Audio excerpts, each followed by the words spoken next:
क्यों किसी को इतना भाव देना है भाई? अगर कोई चीज नहीं हासिल हो रही तो भाड़ में जाए। क्यों किसी के लिए फ्रस्ट्रेशन झेलनी है? क्यों परेशान होना है? गिव अप करने में और लेट गो करने में इतना ही अंतर है कि आपने हार मान ली या आपने जेहन से निकाल दिया, दिमाग से ही निकाल दिया।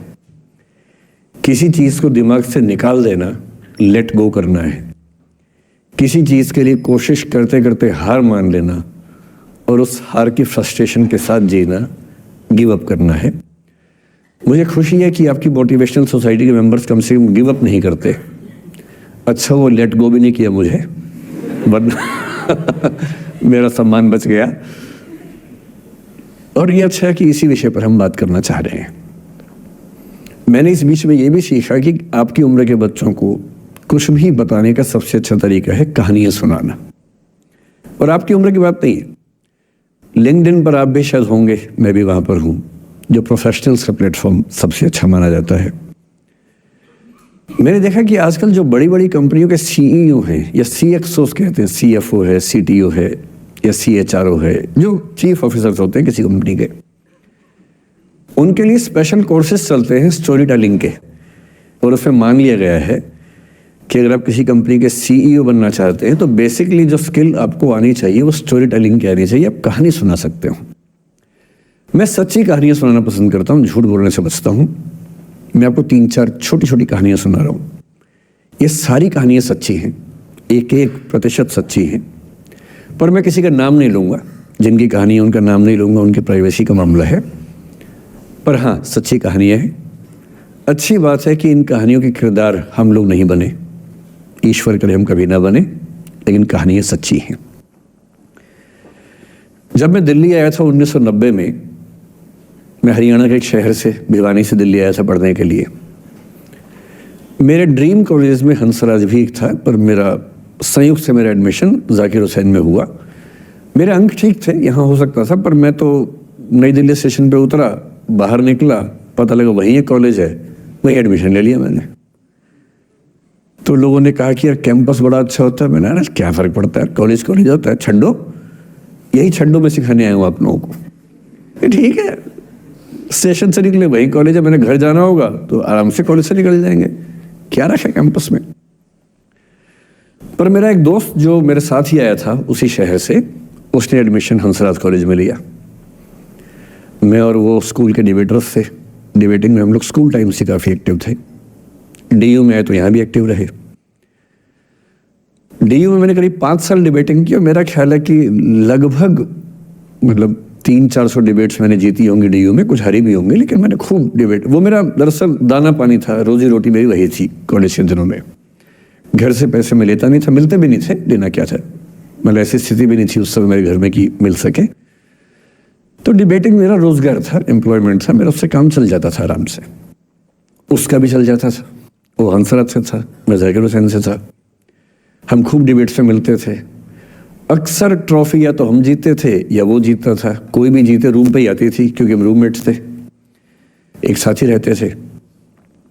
वो मुझसे योग्यताओं के मामले में 21 था, बल्कि अगर वो 21 था तो मैं 15 ही रहा हूँगा या 12 रहा हूँगा, 22 या 21 तो नहीं रहा हूँगा, मुझसे बेहतर था योग्यताओं में।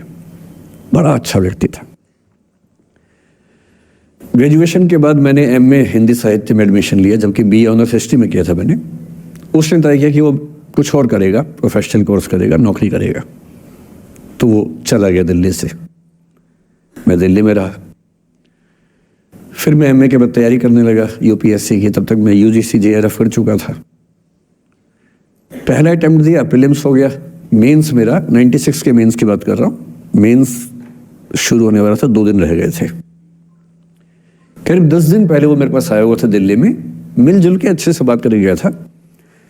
उन दिनों उसका एक प्रेम संबंध कहीं हमारी ही एक मित्र के साथ चल रहा था। हम सब दोस्त थे, तो उनमें से 2 लोगों का आपस में का अफेयर था। मुझे नहीं पता क्या हुआ, लेकिन मेरे मेन एग्जाम से 2 दिन पहले रात को 12 बजे एक फ़ोन आया और ये बताया गया कि मेरे दोस्त ने फंदा लगा के अपनी जीवन लीला समाप्त कर ली है। वो दिल्ली से दूर था कहीं। और जिस व्यक्ति के बारे में मेरी राय ये थी कि उतना जीवट वाला व्यक्ति कोई हो नहीं सकता, जो जिंदगी से हार सकता ही नहीं, जिसके होने से कई लोग हमेशा जीता हुआ महसूस करते हैं, वो चुपचाप एक बंद कमरे में जिंदगी से हार गया। मैं आज तक नहीं समझ पाया कि ऐसा कैसे हुआ। बाद में टटोला, उसके पेरेंट्स से बात हुई, भाई से बात हुई, उन्होंने उसकी याद में एक सोशल वर्क शुरू किया ताकि किसी और बच्चे को ऐसा ना करना पड़े। तो जो हल्का हल्का अनुमान हुआ वो है कि शायद कुछ ऐसा था रिलेशनशिप में जो नहीं संभल पाया था और रिश्ता टूट ना जाए इसका दबाव बहुत ज़्यादा था और वो दबाव झेल नहीं पाया। इस उम्र में ऐसा फेज आता है, कई बार आता है। ये एक कहानी है, हंसराज कॉलेज से ही जुड़ी है, इसलिए मैंने सोचा कि वहीं से बात शुरू करूं। नाम जैसा कि मैंने कहा मैं नहीं बताऊंगा, तो नाम बताने का मतलब भी नहीं। और वो जिसकी मैं कहानी सुना रहा हूँ आप लोगों के जन्म से पहले की बात है। आप तो सब 21वीं सदी वाले बच्चे होंगे ना, जेन ज़ी होंगे आप सब लोग, तो ये तो बहुत पुरानी बात है। एक दूसरी कहानी सुनाता हूँ। मैं आपको 2-3 कहानियां सुनाऊंगा, फिर उन सबका सार निकाल लेंगे एक साथ हम लोग। दूसरी कहानी ये है कि जब मेरा सिलेक्शन हो गया 97 में, मतलब 96 अटेम्प्ट में पहले बार में मेरा सिलेक्शन हो गया था। मैं एक्सटेंशन लेके तैयारी कर रहा था और डीयू में मैं पढ़ा भी रहा था उस समय। तब मैं शायद डीएवी कॉलेज में था या अग्रसेन को, मैं 2 जगह पढ़ाया डीयू में, तो उनमें से किसी कॉलेज में पढ़ा रहा था उस समय में। तो उस समय एक लाइब्रेरी है कैंपस में ही, सेंट्रल रेफरेंस लाइब्रेरी, आप जानते होंगे, CRL बोलते हैं, जो विवेकानंद जी की स्टैचू है उसके सामने ही वो लाइब्रेरी है। उस लाइब्रेरी में नीचे सब बैठ के पढ़ते हैं और टॉप फ्लोर पे रिसर्च फ्लोर है जहाँ MPhil PhD वाले बच्चे पढ़ते हैं। मैं उस समय शायद PhD कर रहा था या MPhil खत्म हुई थी, वहीं बैठता था, पढ़ता था रोज। कई दोस्त पढ़ते थे हम लोग वहाँ।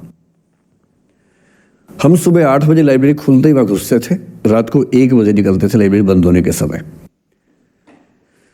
तो वहाँ एक छत थी, छत पे छोटी सी कैंटीन थी जहाँ हम लोग जब जब बोर होते थे दिन में 3-4 बार जाके चाय पीते थे। चाय पी ली, बिस्किट खा लिया, थोड़ी गप्पे मार ली, वो सब वहाँ करते थे। तो वहाँ मेरे बहुत सारे दोस्त थे, उनमें से कई लोग अब बहुत सीनियर सिविल सर्वेंट्स हैं, कुछ लोग प्रोफेसर्स हैं DU में। 2 बच्चे थे मुझसे जूनियर, 3-4 साल जूनियर थे, बड़े प्यारे बच्चे थे। मुझे उस समय तक पढ़ाई लिखाई का शौक अच्छा खासा हो गया था, तो वो रोज मेरे साथ बैठते थे केवल बात करने के लिए। किसी मुद्दे पर बहस करनी है तो बहस होती थी, समझते थे। फिर मुझे पता लगा कि वो दोनों रिलेशनशिप में हैं, रिश्ते में हैं, दोनों ने शादी भी कर ली। उनकी योजना DU में पढ़ाने की थी या सिविल सर्विस की भी थी, शायद पता नहीं। मेरा इंटरेक्शन बहुत ज़्यादा उसके बाद रहा नहीं उनसे, क्योंकि मैं सर्विस में चला गया था। इतने जिज्ञासु बच्चे थे दोनों, इतने जिज्ञासु कि उनसे मिलकर तबीयत खुश हो जाती थी, कि हर चीज़ जानने का मन करता था उनका, हर विषय पढ़ने का मन करता था। एकदम जीवन से भरे हुए बच्चे, आंखों में चमक ऐसे। फिर दोनों की शादी हुई तो मैं शादी में जा नहीं पाया, क्योंकि मेरा रिश्ता सिर्फ लाइब्रेरी में 1 घंटा गप मारने वाला था, उससे ज़्यादा था नहीं रिश्ता उनके साथ। फिर सुनता रहता था कि मैं सब बढ़िया चल रहे, पढ़ाई कर रहे हैं, तैयारी कर रहे हैं। इंटरकास्ट मैरिज की उन लोगों ने, खूब हंगामा हुआ, दोनों घर में तलवारें खिंच गई, किसी तरह से तलवारें संभाली गई, मैनेज हुआ, दोनों साथ रहने लगे।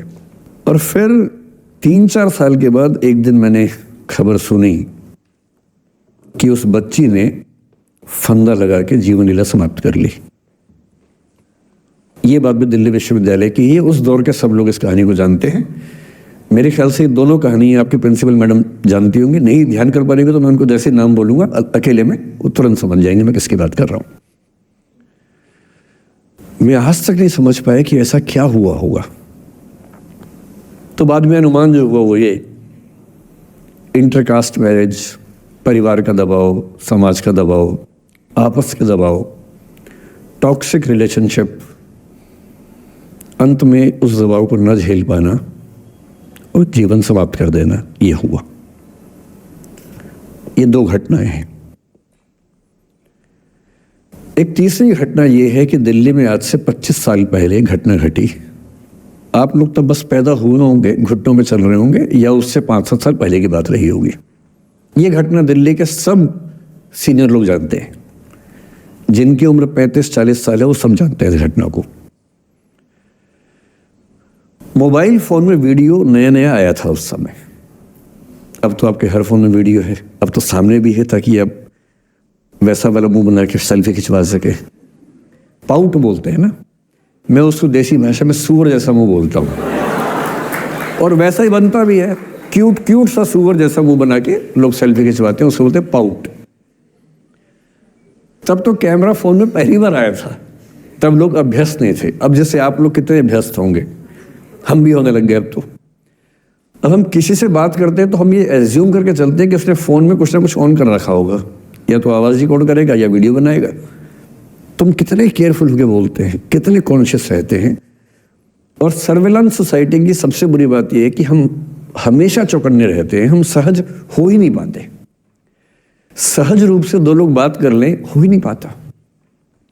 तो मैं तो अपने ऑफिस में कई बार ऐसा करता हूं, जब हम 3-4 लोग बैठते हैं इनफॉर्मल बातचीत के लिए, हम सब अपना अपना फोन कमरे के बाहर छोड़ के आ जाते हैं, फिर 2 घंटे बात करते हैं, इस भय से मुक्त होके कि कहीं कोई रिकॉर्ड तो नहीं कर रहा। ये हालत है आज की। उस जमाने में तो फोन थे।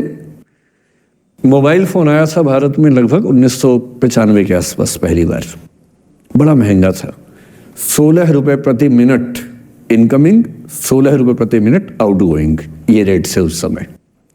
और फोन वो थे जिनसे आप कील भी ठोक सकते हैं, वैसे वाले फोन थे, बटन वाले फोन थे। नोकिया एक कंपनी थी, उसके फोन हुआ करते थे। उसके 4-5 साल के बाद क्या हुआ, पहली बार किसी कंपनी ने फोन में कैमरा लगा दिया। ये बात उस समय के लोग नहीं समझते थे। जब भी नई तकनीक आती है उसको समझने में टाइम लगता है। जो पहले समझते हैं फायदा उठा लेते हैं, जो थोड़ा लेट समझते हैं वो उसका नुकसान उठाते हैं। उस समय दिल्ली के एक प्रसिद्ध स्कूल में 11वीं-12वीं क्लास के 2 बच्चों में आपस में कोई रिलेशनशिप रही होगी। वो दोनों किसी ऐसी सिचुएशन में थे जो सिचुएशन बहुत ही प्राइवेट किस्म की थी, बहुत निजी किस्म की थी, जिसको पब्लिक नहीं कर सकते। कुछ फिजिकल रिलेशनशिप जैसा मामला था। उस दुष्ट लड़के ने लड़कों के इतिहास को कलंकित कर, लड़कों का इतिहास वैसे भी कलंकित ज्यादा है, उसे और कलंकित करते हुए उस पूरे सिचुएशन का वीडियो बना लिया। ऐसे मामलों में दुर्भाग्य है, मैं लड़का हूं इसलिए लड़के पवित्र थोड़ा ना हो जाएंगे। लड़का है, इतिहास कलंकित तो है, उसका वीडियो बना लिया और दुष्टता का चरम स्तर निभाते हुए वो वीडियो अपने एक दोस्त को शेयर कर दिया। ये कहे कि किसी और को दिखाना मत। जैसा कि होता है अफवाहों की दुनिया में, हर अफवाह एक व्यक्ति एक को ही बताता है, ये कह के किसी और को मत बताना, और अगला व्यक्ति भी अगले को यही कह के बोलता है किसी और को मत बताना। और इस तरह से पूरे शहर को खबर होती है और सबको लगता है कि सिर्फ मुझे पता है। वो वीडियो फैल गया। नए नए फोन आए थे, पर वो फोन कम लोगों के पास थे, कैमरे वाले फोन। तो फोन से कितना फैलता, ज्यादा नहीं फैला। लेकिन उस समय दिल्ली की कुख्यात मार्केट हुआ करती थी, पालिका बाजार, अभी भी है, पर तब वो कुछ और कामों के लिए कुख्यात हुआ करती थी। अब तो कपड़े मिलते हैं, तब कपड़ों के साथ कई चीजें और मिलती थी वहां। जैसे गंदी फिल्मों की सीडी चाहिए हो तो वहां मिलती थी, ग्रे मार्केट में चोरी छिपे। इस वीडियो को सीडी में कन्वर्ट करके लोगों ने वहां से खरीदा, लाखों करोड़ों की संख्या में। नए नए टेलीविजन चैनल प्राइवेट आए थे, और प्राइवेट टीवी चैनल को खबरों की भूख इतनी होती है कि वो खबर के लिए जान दे सकता है और जान ले भी सकता है किसी की। 24 घंटे इस खबर पे, इस चीज पर खबरें चल रही थी सारे चैनल्स में कि ये वो लड़का है जिसने ऐसा किया, ये वो लड़की है, ये वो स्कूल है, इस स्कूल की प्रिंसिपल से बात करेंगे, इससे बात करेंगे। वो जो बच्ची थी जिसकी इसमें कोई गलती नहीं थी, सिवाय इसके कि वो किसी एक लड़के से प्रेम करती थी, जो कि उस उम्र में बच्चे कर बैठते हैं। इसके लिए बहुत चिल्लपौनी मचानी चाहिए। अब बच्चों को आप हर बात पे अपराधी नहीं मान सकते। उस बच्चे की गलती सिर्फ इतनी थी कि उसने अपने दोस्त पे भरोसा किया जो भरोसे के लायक था नहीं। वो नीच किस्म का व्यक्ति था जिसने उस संबंध की गरिमा को समझा नहीं। उस बच्ची के घर के बाहर 24 घंटे न्यूज चैनल से कैमरे खड़े रहे। घर से कोई भी निकले 50 कैमरे पीछे, आप बताइए आपकी बेटी कैसी है, आप बताइए आपकी बहन कैसी है। अंत में उस पिता ने अपनी बच्ची को इस देश से बाहर भेज दिया। उसके कुछ दिन बाद की जो खबर टीवी चैनल से नहीं दिखाई, उसके पिता ने आत्महत्या कर ली। ये तीसरा इंसिडेंस है। ये सारी खबरें सच्ची बता रहा हूं मैं, इनमें से एक भी झूठ नहीं है। झूठी कहानियों से मोटिवेशन दिया जा सकता है, मैं जानता हूं, पर जब सच्ची कहानियां हैं तो मैं झूठ क्यों बोलूं? सारी सच्ची कहानियां बता रहा हूं मैं आपको। एक चौथी कहानी जो आप में से कई लोगों की होगी। मेरा एक स्टूडेंट है, सिविल सर्वेंट है, सीनियर लेवल पे है, करीब 40 साल का है। उसने आज तक शादी नहीं की। क्या उसकी शादी करने की इच्छा नहीं थी? पूरी इच्छा थी। फिर क्यों शादी नहीं की? भाई कुछ लोग तो होते हैं कि शादी करनी ही नहीं, कोई मिशन है। योगी जी है, मोदी जी है, ठीक है, उनका तो मिशन है। ममता जी है, उनका मिशन है। पर जिसका जीवन में ऐसा कोई मिशन नहीं है और जिसको प्रेम करने का मन भी करता हो, वो तो शादी करता है आमतौर पे। उसने शादी क्यों नहीं की जानते हैं? जब वो 25-26 की उम्र में था, जब वो मेरा विद्यार्थी भी था, एक दिन मेरे पास आके बोला कि सर एक बात करना चाहता हूँ। मुझसे मेरे स्टूडेंट्स ऐसी बातें खूब करते हैं पर्सनली आके, अब तो मैं टाइम कम दे पाता हूँ, पहले तो ये सब होता रहता था क्लास के अलावा। एकदम रोता हुआ आया, आंखों में आंसू भरे हुए बहुत सारे। अरे क्या हो गया भाई? तो फिर उसने किसी का नाम बताया कि सर वो ही मेरी स्टूडेंट थी, कि सर उसके साथ रिलेशनशिप थी, उसने धोखा दिया है मुझे। अच्छा, धोखा देने वाली कहानियां मुझे बहुत अपील नहीं करती। मेरा मानना है कि दोनों पक्षों की गलतियां होती हैं। आपके अगर अपने पर्सपेक्टिव से सोच के धोखा करते रहते हैं, ऐसा थोड़ा ना होता है भाई। कुछ तो मजबूरियां रही होंगी, कोई यूं ही बेवफा नहीं होता, कुछ तो वजह होगी ना। आप थोड़ा उसकी वजह, उसका भी तो, उसकी कहानी भी तो सुनिए। और मैं जब दोनों कहानियां सुनता हूं, मुझे लगता है कि मामला ग्रे है। आप किसी एक पे उंगली उठा ही नहीं सकते कि इसने ऐसा किया। दोनों की गलतियां होती हैं, ऐसा थोड़ा कि एक की होती है। बहरहाल इन भाई साहब को ऐसा लगा कि धोखा हो गया उनके साथ। तो मैंने कहा चलो कोई बात नहीं यार, हो गया तो हो गया, तू नहीं कोई और सही, ऐसा क्या है। इतनी बड़ी दुनिया है, 8 अरब की आबादी अब है, उस समय भी 6-7 अरब तो थी। मैंने कहा 3.5 अरब 350 करोड़ में कोई तो होगी तुम्हारे लिए, ऐसा क्या है, कोई और देखेंगे। पर वो थोड़ा ज्यादा सेंटिमेंटल था उस समय। धीरे धीरे पता नहीं उसके मन में क्या बैठ गया, उसके मन में ये बैठा कि दुनिया की सारी लड़कियां धोखेबाज होती हैं। ऐसे मूर्खों की कमी नहीं है दुनिया में, ऐसे बहुत मूर्ख हैं। दर्शन की दुनिया में इसे अवैध सामान्यीकरण कहते हैं, इलिसिट जनरलाइजेशन। इसका मतलब बहुत छोटे सैंपल के बेस पे ये समझ लेना कि ये थियरी पूरे ब्रह्मांड पर लागू होती है। एक लड़की ने धोखा दिया, मान लीजिए धोखा दिया, धोखा इसने दिया कि उसने दिया कि किसी ने दिया, जो भी कहानी हो, एक सैंपल से ये मान लेना कि सब ऐसे होते हैं। और उसके बाद से उसने कम से कम 10 बार कोशिश की, 10 लोगों से मिला, बातचीत की शादी के लिए। डेटिंग तो क्या करेगा 40 की उम्र में, लेकिन हाँ बातचीत करके देखा कि शायद रुचियां मिल जाए, स्वभाव मिल जाए तो शादी के बारे में सोचें। हर बार 3-4-5 मीटिंग के बाद वापस हट जाता है। अब तो मैंने पूछना बंद कर दिया है। जब तक मैं पूछता था, बोलता था कि सर 3-4 मीटिंग के बाद लगता है कि ये भी वैसी ही है। मैंने कहा भूल जाओ भाई, उससे भूल जाओ, बात खत्म हो गई। उसके बच्चे घूम रहे हैं आजकल स्कूल में, अब तुम कम से कम शादी तो कर लो। वो भाई साहब आज तक अकेले हैं और अब तो बाजार में मूल्य भी कम हो गया उनका, अब विकल्प भी ज़्यादा नहीं मिलते हैं। अब जो विकल्प मिल रहे हैं वहाँ उसकी रुचि और कम हो गई है। तो पूरी संभावना है कि वो जीवन अकेले ही गुजरेगा उसका। एक अंतिम एग्जाम्पल देके फिर मैं निष्कर्ष की तरफ बढ़ूंगा। मैं एक IAS ऑफिसर को जानता हूँ, 2 IPS को जानता हूँ, बहुत योग्य लोग, देश के सबसे अच्छे संस्थाओं से पढ़े हुए लोग, प्रॉपर आईएएस, प्रॉपर आईपीएस में नौकरी करने वाले लोग, और इन तीनों ने अपना जीवन समाप्त कर लिया नौकरी में रहते हुए। क्यों?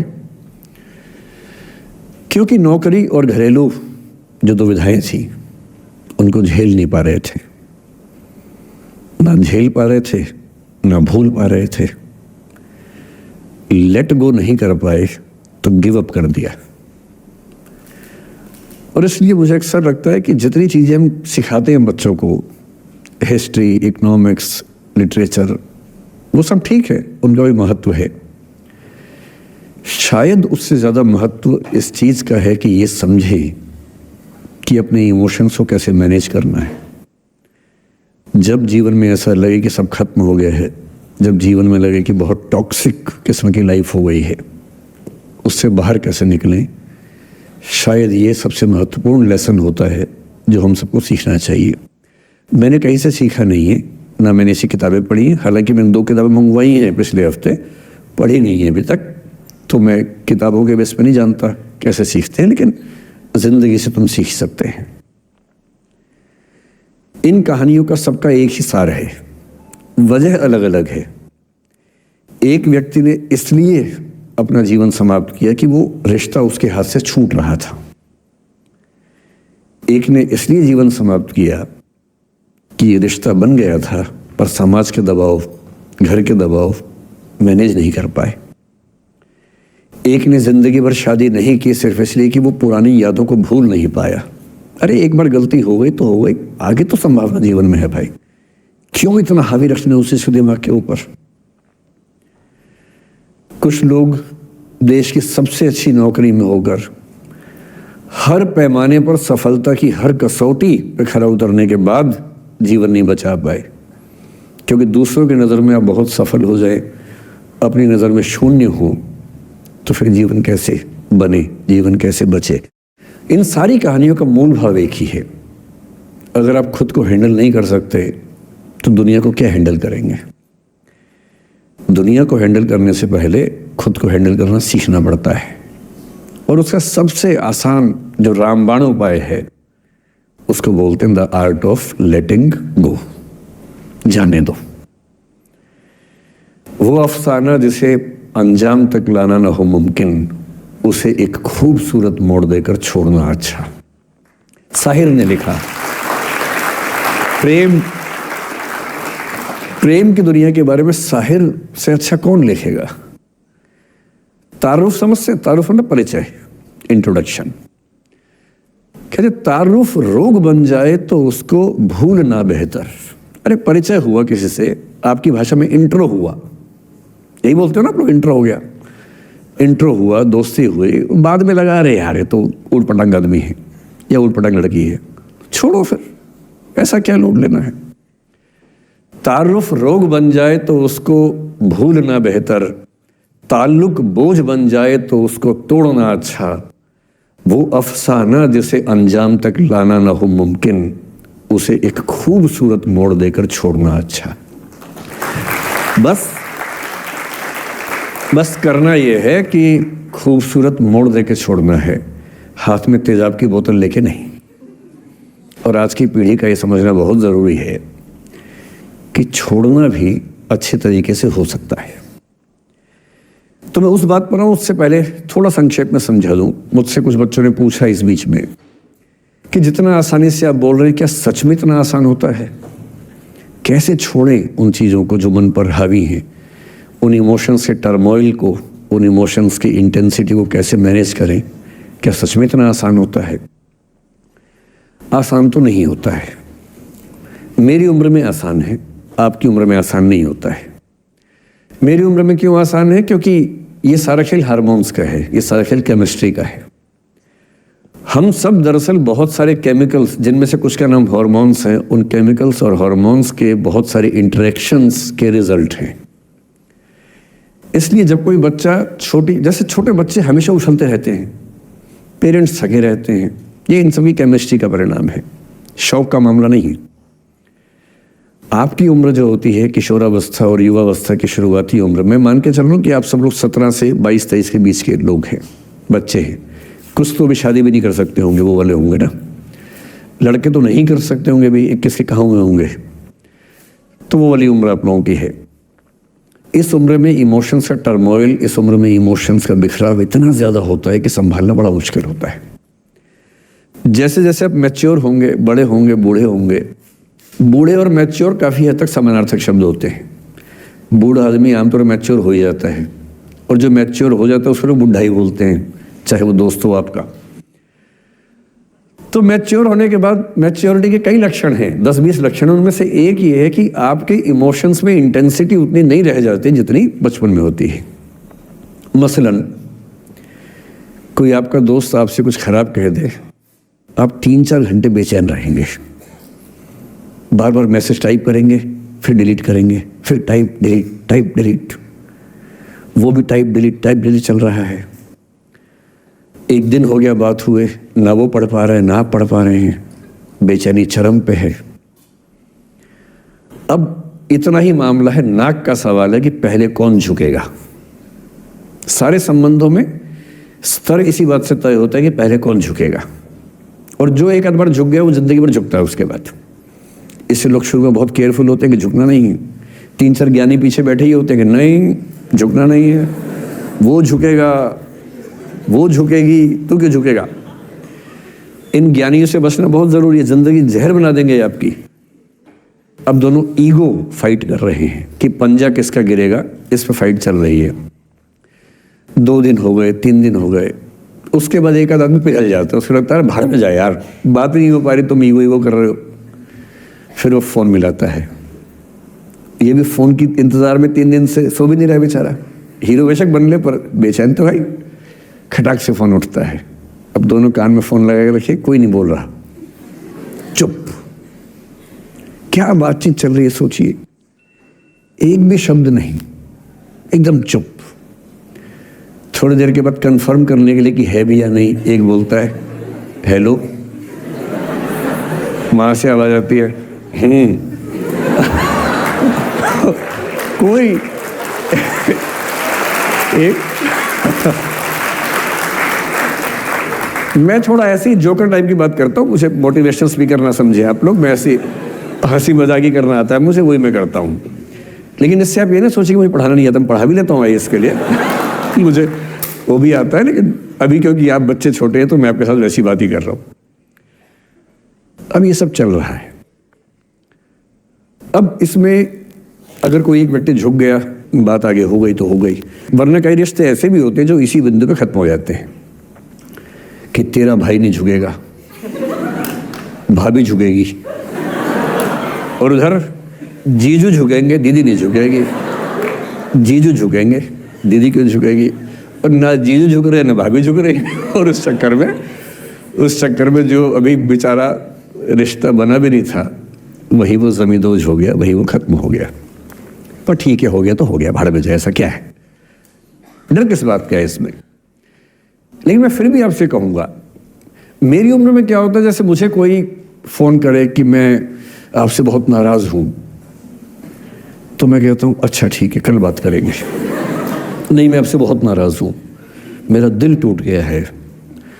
मैं कहता हूं देखो मुझे नींद आ रही है अभी, let me sleep, we will talk tomorrow, you just do one thing, write down all the points and we will discuss in the morning. When I come to office, you come to my cabin and we will discuss. Don't worry, I'll find out the solution for you. कह रहे हैं आप कैसी बात कर रहे हैं, मैं ना सो पा रहा हूँ ना जाग पा रहा हूँ। तो मैंने कहा that is your problem. मैं तो सो भी रहा हूँ जाके, ये तो कोई दिक्कत नहीं हो रही भाई। तो मैं तो ऐसा हो चुका हूँ कि दुनिया में कुछ भी हो जाए मुझे टाइम पे नींद आ जाती है, कुछ भी हो जाए। मतलब एक आध, अब जैसे मेरी माता जी की मृत्यु हुई तो मुझे नींद नहीं आई कुछ दिनों तक, ठीक बात है, नहीं आनी चाहिए उस समय, तब भी आ गई तो फिर इंसान और पत्थर में क्या अंतर बचा, सीधी सी बात है। But keeping aside those rare instances, कोई कुछ भी कर ले हमें तो बढ़िया नींद आती है। और मैं ये कहना चाह रहा हूं, मैंने ये सीखा है अपने पिताजी से, और सीख सकते हैं इसको, ये केवल तुक्के की बात नहीं है, सीख सकते हैं। मेरे जो पेरेंट्स हैं, पिताजी और माँ, वो एक अनूठा कॉम्बिनेशन है। अच्छा, आप किसी शादीशुदा जोड़े से अकेले में बात करके देखिए, जब वो कंफर्टेबल हो आपके साथ, आप उनको बोलिए कि मुझ में और मेरी पत्नी में या मुझ में और मेरे पति में ज़्यादा चीज़ें मैच नहीं होती हैं। सीरियस होकर बोलना, मजाक के मूड में नहीं, सीरियस मुंह बना के बोलिए, थोड़ा भरोसे में लेके। दुनिया का हर जोड़ा आपसे बोलेगा आप में तो फिर भी कुछ मैच होता है, हम में तो कुछ मैच नहीं होता, एक भी मैच। सारे जोड़े ऐसे ही चल रहे हैं। सबको लगता है कि उसका घर बढ़िया चल रहा है, मेरा ही ठीक नहीं चल रहा, क्योंकि उसका घर आपने फेसबुक पे देखा है, अच्छी अच्छी फोटो देखी हैं। 24 घंटे में से जो 2 अच्छे मिनट आए थे, उसमें ली गई 25 फोटो में से बेस्ट फोटो फेसबुक पे आई थी। और अपने घर में आप बाकी 24 घंटे में से 2 मिनट छोड़ के बाकी देख रहे हैं। तो दूसरे का घर हमेशा अच्छा लगता है कि यार लाइफ हो तो उनके जैसी हो। तो हमारे माता पिता भी स्वभाव उनका भी थोड़ा अलग रहा, सबका है, हमारा भी है। तो मेरे पिताजी हैं मस्त मौला आदमी, जैसे कबीरदास एकदम फक्कड़ मस्त मौला आदमी, भाड़ में जाए दुनिया उस मूड में रहते हैं, नुकसान हो जाए भाड़ में जाए।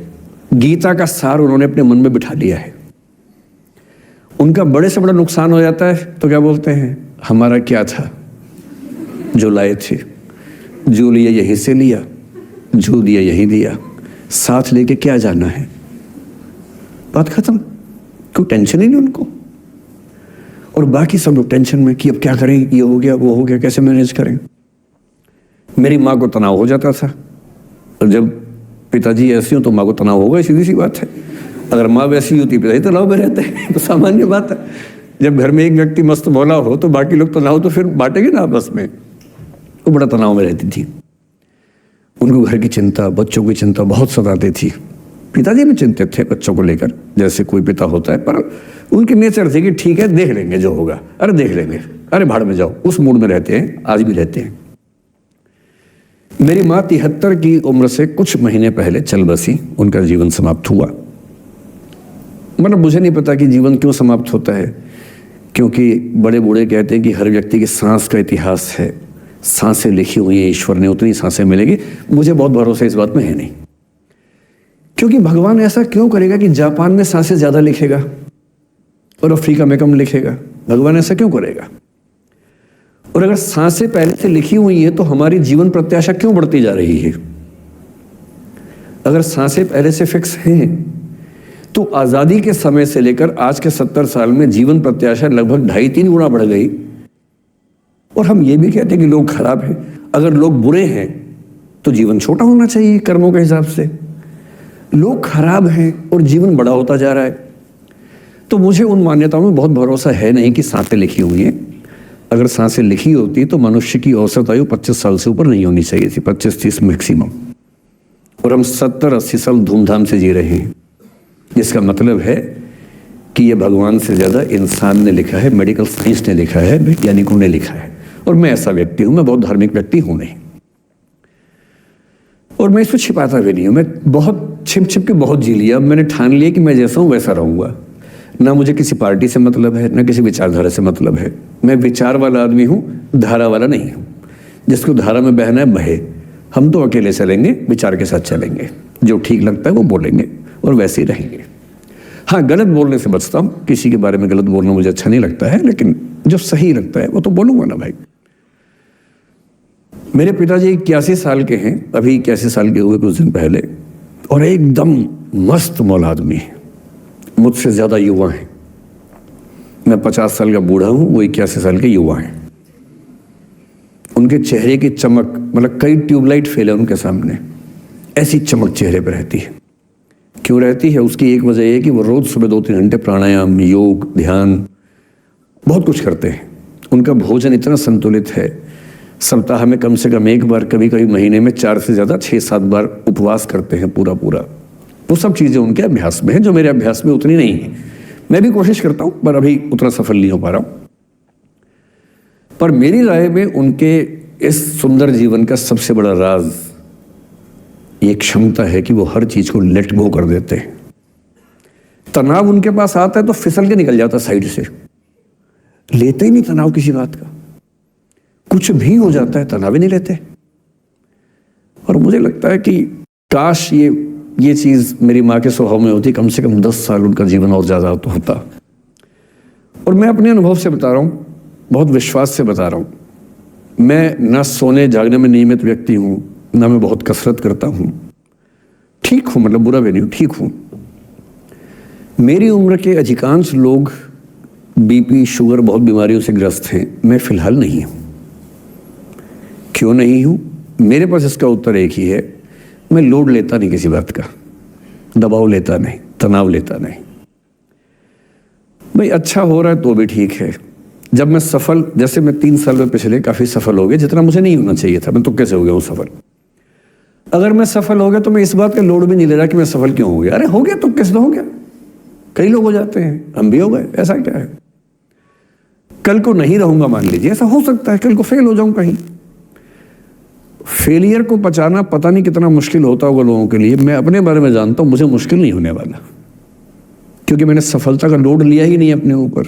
विफलता मुझे क्या प्रभावित करेगी, बहुत फर्क नहीं पड़ता है। और मैं दावे से कह रहा हूं कि यदि ये टेम्परामेंट आपका हो, जो मेरे पिताजी से मैंने सीखा है, तो आप जिंदगी में सफल कितने होंगे वो एक अलग पैरामीटर है, पर आपकी जिंदगी शानदार होगी। और जितनी जिंदगी आपकी है, जितनी सांसें आप कहते हैं कि लिखी हुई हैं, गारंटी से कह रहा हूं कि 10 साल बढ़ जाएंगे। कुछ और लोगों के आप कम कर देंगे अलग बात है, लेकिन अपने 10 साल बढ़ा लेंगे। इसलिए ये सीखना बहुत जरूरी है कि कैसे लेट गो करना है जिंदगी की चीजों को। 3-4 प्रसंग होते हैं। एक होता है कि आप किसी को बहुत चाहते हैं पर वो आपको नहीं चाहता। आपकी उम्र में ये सब तो खेल होता है, और क्या खेल होता है। मेरे घर में 2 बच्चे हैं 17 साल के, तो मैं उनको देख के समझता रहता हूँ। वो मुझसे छुप छुप के किसी से बात करते हैं और मैं छुप छुप के सुन लेता हूँ। तो उन्हें नहीं पता, मुझे तो नाम भी पता है किससे बात करते हैं, एक आध का तो एड्रेस भी पता है मुझे। और मैं तो बच्चों को बोलता हूँ कभी जाना वाना हो तो मैं ले चलूँगा, चिंता मत करना, बोल देना कि ड्राइवर साथ में आया है, टेंशन मत लेना। तो मेरे तो बच्चे मेरे दोस्त हैं, मैं तो बड़ा दोस्ती के भाव में रहता हूँ। मेरा एक ही बेंचमार्क है कि वो जिस उम्र में जैसे हैं मैं कैसा था, और वो मुझसे अच्छे चल रहे हैं। उससे ज़्यादा उम्मीद मुझे करने में नहीं चाहिए। मैंने जो कुकृत्य 8वीं क्लास में किए थे उन्होंने 11वीं क्लास में किए, तो बहुत है। मैं ये क्यों मान के चलूं कि वो देवी देवता पैदा होंगे, मेरे ही तो बच्चे हैं भाई। जीन तो मेरे ही है, तो कैसे देवी देवता हो जाएंगे। तो ज़्यादा उम्मीदें क्यों पालनी है बच्चों से भी। मैं क्यों चाहूँ कि मेरा बच्चा IAS जॉब करे, क्यों करे, वो IAS भी क्यों करे। उसका मन करेगा तो करेगा, नहीं करेगा तो भाड़ में जाए। अगर वो कहेगा कि मुझे स्टार्टअप करना, स्टार्टअप कर लो भाई। अगर वो कहेगा मुझे कुछ और नौकरी करनी है प्राइवेट सेक्टर में, तो वो कर लो। मैं क्यों ठेकेदार बनूं उसका भाई। मैं क्यों ये चाहूं कि वो मेरे रास्ते पर चले, मुझसे बेहतर बने। ये सब बेकार की बातें हैं। और पेरेंट्स, आज तो बच्चों से बात कर रहा हूं, जैसे मैं पेरेंट्स से बात करता हूं उनकी बहुत क्लास लगाता हूं कि पेरेंट होना और बच्चे का दुश्मन होना कई बार बराबर हो जाता है। और यदि आप नहीं चाहते कि आप बच्चों के दुश्मन बने, बहुत सारे लोग मन ही मन में पेरेंट से नफरत करते हैं, माँ बाप से नफरत करते हैं, क्योंकि माँ बाप ने पेरेंटहुड का धर्म ठीक से निभाया नहीं। उन्होंने इतनी इच्छाएं थोपी, इतने दबाव बनाए कि बच्चों को जिंदगी के कई फैसले इस दबाव में करने पड़े कि मेरे पेरेंट्स ये चाहते हैं। वो बन ही नहीं पाए जो वो थे। और दुनिया में सबसे बुरी स्थिति है वो न हो पाना जो आप हैं। अपनी सहजता से दूर होना, इससे बड़ी बुरी कोई स्थिति नहीं। साहित्य में इसको खूब लिखा गया है। कामायनी एक रचना बड़ी प्रसिद्ध है जयशंकर प्रसाद की। उसमें मूल समस्या ही ये है, ज्ञान दूर कुछ क्रिया भिन्न है, इच्छा क्यों पूरी हो मन की, एक दूसरे से न मिल सके यही विडंबना है जीवन की। आपका दिमाग कुछ कहता है, दिल कुछ कहता है, कर कुछ हो रहे हैं आप। जिस व्यक्ति का दिमाग, दिल और हरकतें आपस में कनेक्टेड हैं, कंसिस्टेंट हैं, उससे ज्यादा सुखी कोई मनुष्य नहीं है। इसलिए मैं अक्सर कहता हूं कि आप खुश हैं या नहीं, इसका सबसे बड़ा पैरामीटर ये है, आपका दिमाग, आपका दिल, आपकी हरकतें, आपके एक्ट्स अगर कंसिस्टेंट हैं, कोहेरेंट हैं, कनेक्टेड हैं, इंटीग्रेटेड हैं, तो आपसे ज़्यादा सुखी कोई नहीं है। और यदि आप पूरी जिंदगी केवल निभाने में खर्च कर देते हैं तो ठीक है, दुनिया की निगाह में आप सफल होंगे, पर किस दिन खबर आ सकती है कि अच्छे आदमी थे, नहीं झेल पाए, अंत में दिल का दौरा पड़ जाता है, बीपी हो जाता है, डायबिटीज हो जाता है। बच्चे बोलते हैं कि डायबिटीज चीनी खाने से होता है, बेकार बात है, डायबिटीज स्ट्रेस से होता है। डायबिटीज होने के बाद चीनी खाना मना है, चीनी खाने से आज तक किसी को डायबिटीज नहीं हुआ है। डायबिटीज केवल तनाव से होता है।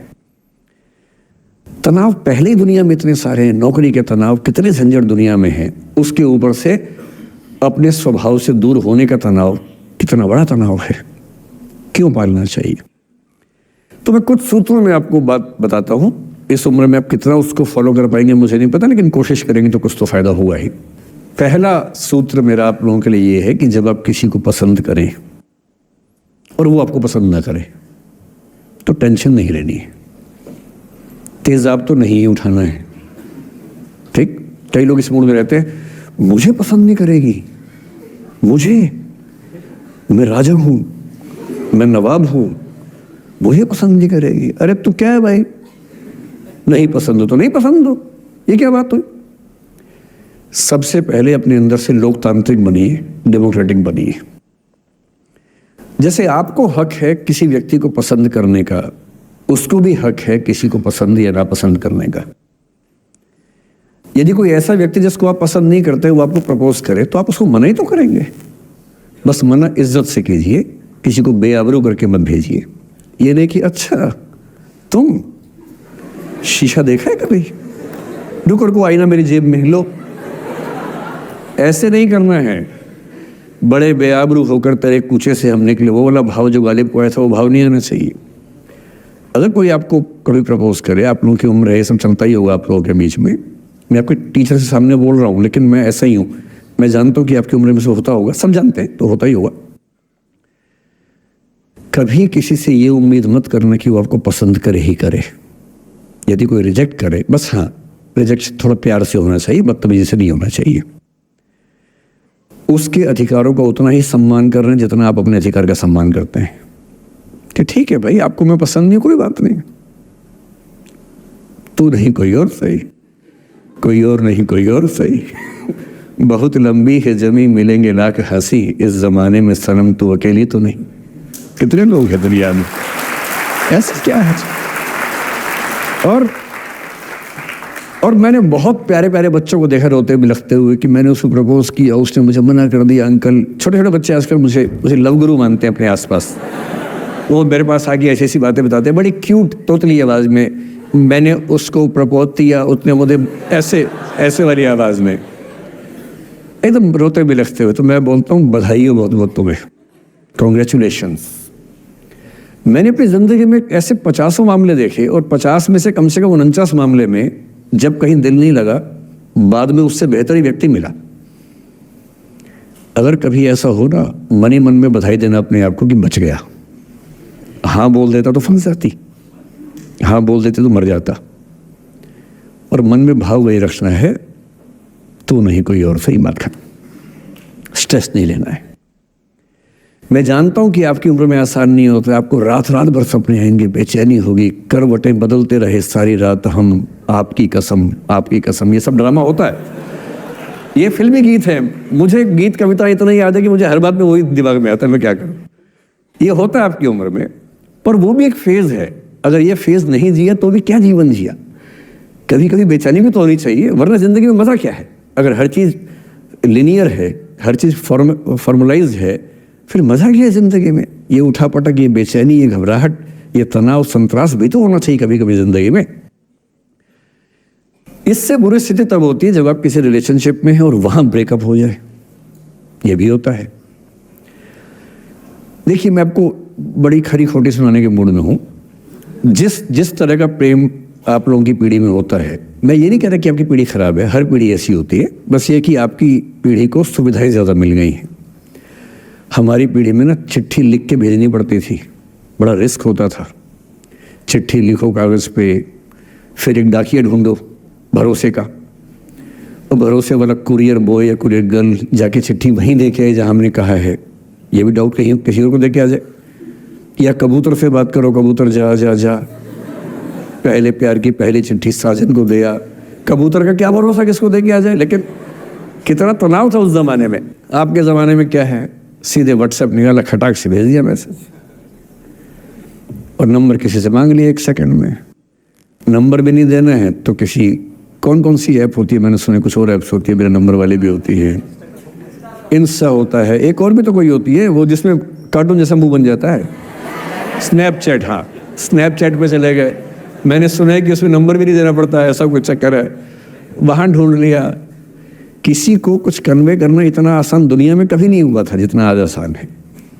इन सब के ऊपर टिंडर है, बम्बल है, पता नहीं क्या क्या है, राइट लेफ्ट करते जाना है, उसी में कहानी शुरू। पर ये कहानियाँ जितने हल्के तरीके से शुरू होती हैं, मैं दावे से कह रहा हूँ कि 100 में से 99 अट्रैक्शंस 1 से 2 महीने में खत्म हो जाते हैं।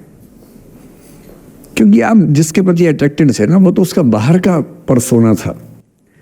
जहां परिचय गहरा होता है, असलियत सामने आ जाती है, और जब असलियत सामने आती है, झेलना बड़ा मुश्किल होता है। आपके सपने टूट जाते हैं।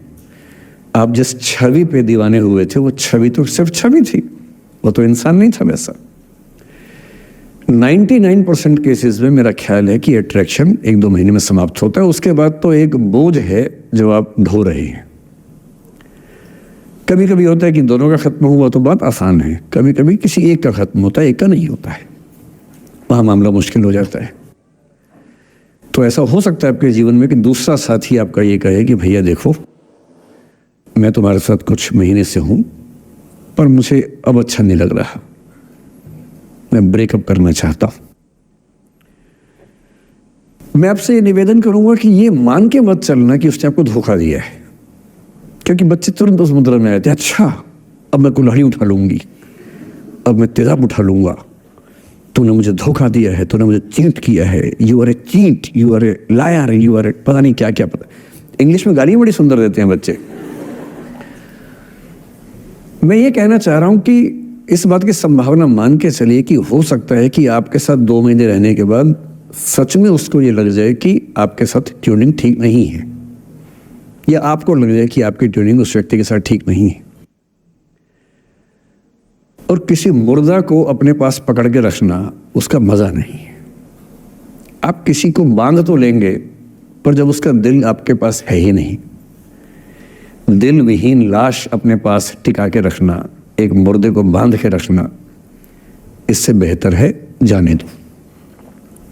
बांधना नहीं, बांधते वो हैं जिनमें असुरक्षा बहुत ज्यादा होती है।